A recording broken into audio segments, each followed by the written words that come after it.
दंगल music presents.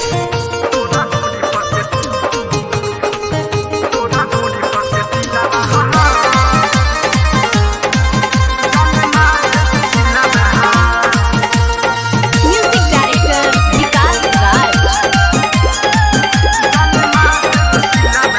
ओठवा गुलाबी अखिया शराबी, ओठवा गुलाबी अखिया शराबी, पहले बदिया मुश्किल बहा तोरा ढोरी पकती लबहा जने मारे रे सिलाबहा रे सिलाबा तोरा ढोरी पकती लबहा जने मारे रे सिलाबहा। ओठवा गुलाबी अखिया शराबी, ओठवा गुलाबी अखिया शराबी, पहले बदिया मुश्किल बहा तोरा ढोरी पकती लबहा जने मारे रे सिलाबहा रे सिलाबा तोरा ढोरी पकती लबहा जने मारे रे सिलाबहा।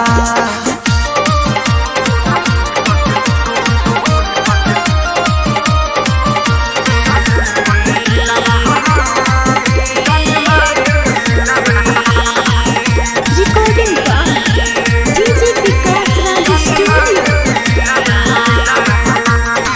जब तू निकले लू घरवा से बहरी देखी के मन जाला हमनी के हरी जब तू निकले लू घरवा से बहरी देखी के मन जाला हमनी के हरी।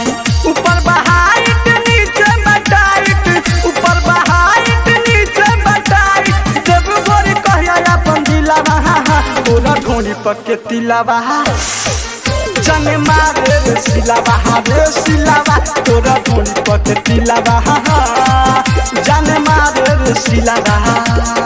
म्यूजिक डायरेक्टर विकास राज।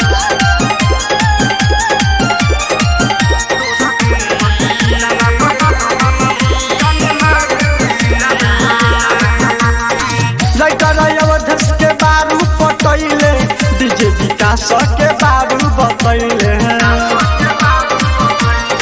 लइका अवधस के बारू पटैले डीजे विकास के बारू बतैले।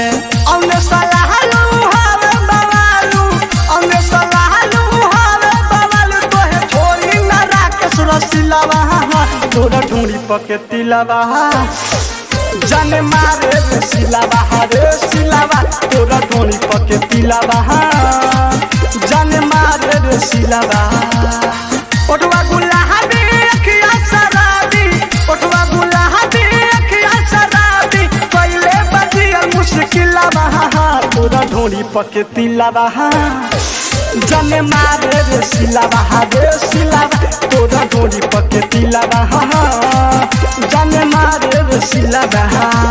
दंगल रिकॉर्डिंग स्टूडियो नौनौरा।